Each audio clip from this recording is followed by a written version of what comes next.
Karena Yesus bilang begini, kamu sesat karena kamu tidak mengerti kitab suci. Betul. Tapi masalah tulip ini nih Pak Yosua yang cari gara-gara ini ya. Kenapa cari gara-gara Pak? Karena ini juga yang banyak orang tanyakan sama saya Pak. Iya, begini. Karena ini Calvin ini. Waduh, saya sebenarnya nih nggak mau utak-utik Calvin ini. Terus kalau kita bicara doktrin Calvinis, kenapa banyak orang marah? Begini. Nah, emang kita nggak berhak membahas Calvinis Pak? Ya.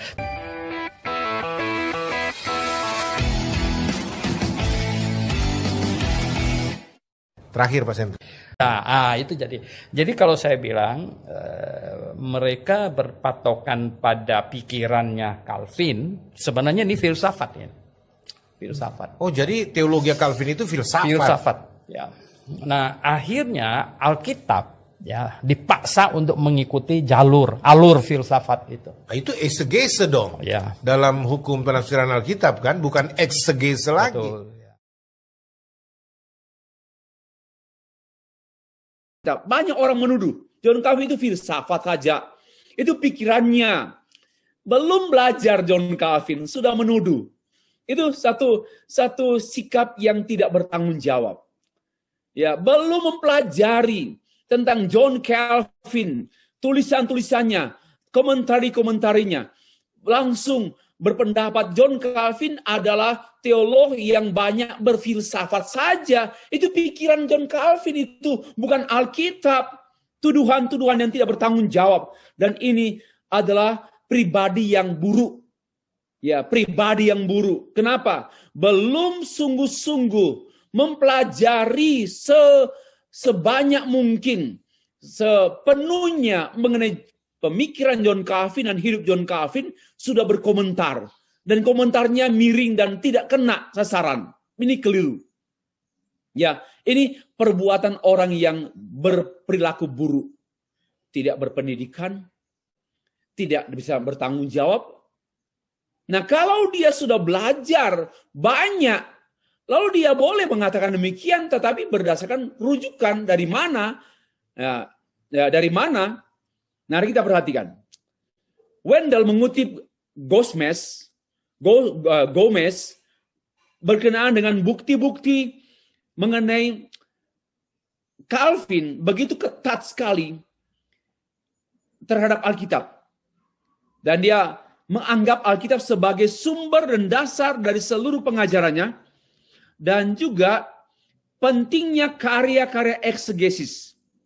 Tafsiran-tafsiran dalam keseluruhan hasil sastra yang dituangkan oleh John Calvin dalam banyak halaman bukunya dan juga surat-suratnya serta risalah-risalah yang ditulis oleh John Calvin. Semuanya based on the Bible and also came from the Bible. Sumber pertama dan utama karyanya yang besar ini, yakni Institute of Christian Religion, adalah kitab suci, firman Allah. Calvin menggunakan banyak teks Alkitab untuk menjelaskan semua topik-topik dari institusi, seperti halnya juga Luther dan Zwingli.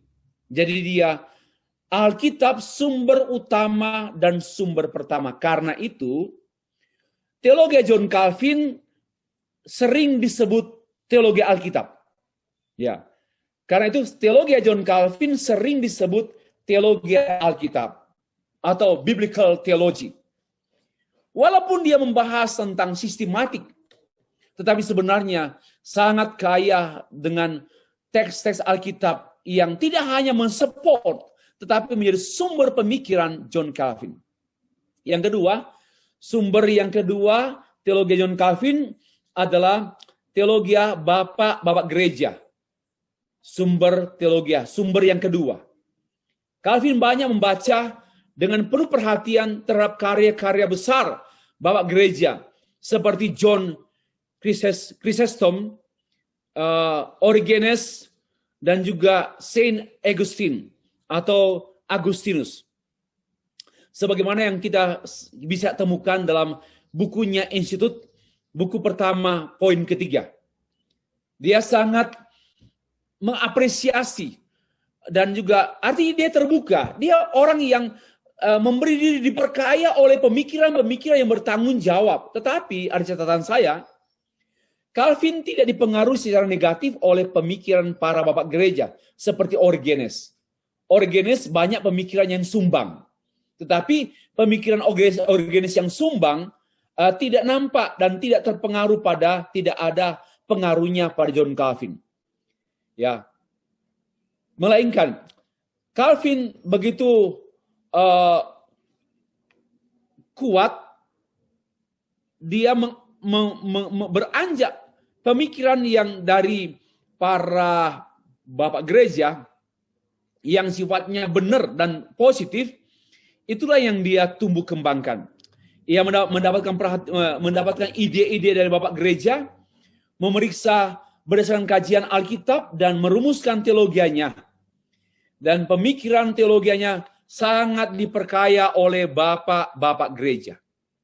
Yang ketiga, sumber yang ketiga yakni para teolog abad pertengahan.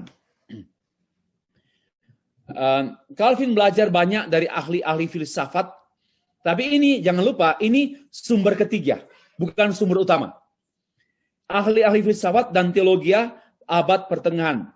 Calvin mempelajari karya-karya Anselmus, Peter Lombard, dan juga Thomas Aquinas, serta Duns Scotus, William Ockham, para teolog hebat pada abad pertengahan, menjadi sumber belajar John Calvin.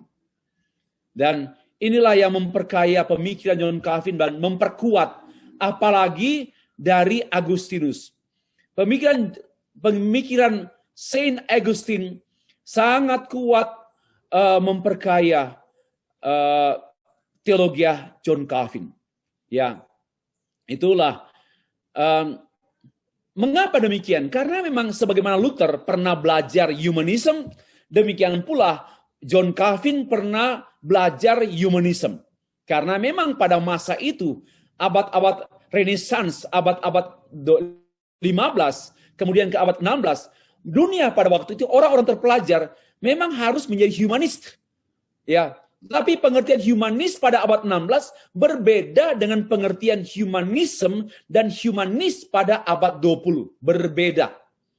Humanis atau humanism pada abad 16 yaitu orang yang memiliki spirit mempelajari kebenaran-kebenaran kembali kepada ad fontes. Ya, menggali kebenaran-kebenaran dari sastra-sastra klasik. Maka itu mereka pasti seorang yang humanis pasti dia menguasai bahasa-bahasa klasik, Yunani, Hebrew, dan lain sebagainya. Ya, itulah. Kenapa? Karena mereka memiliki spirit penelitian, spirit menyelidiki sampai tuntas. Itu kontribusi. Yang keempat, sumber yang keempat pemikiran John Calvin, yaitu para reformator era pertama, yaitu seperti Martin Luther dan juga Melanchthon.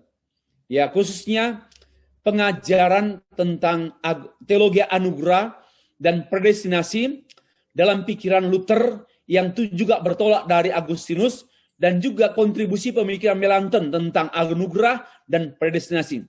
Sangat banyak memperkaya pemikiran John Calvin. Ia dipengaruhi oleh Martin Bucer, seorang ahli teologi dari Strasbourg, seorang yang mampu menjembatani konflik antara Luther dan Zwingli, yaitu Martin Bucer. Dan dia banyak memberi kontribusi pada pemikiran John Calvin. Calvin memang tidak sependapat dengan beberapa hal berkenaan dengan sakramen dan seperti 4 poin yang saya kemukakan tadi, namun dia banyak juga dipengaruhi oleh Luther. Ia pun lebih percaya disiplin gereja menurut Luther.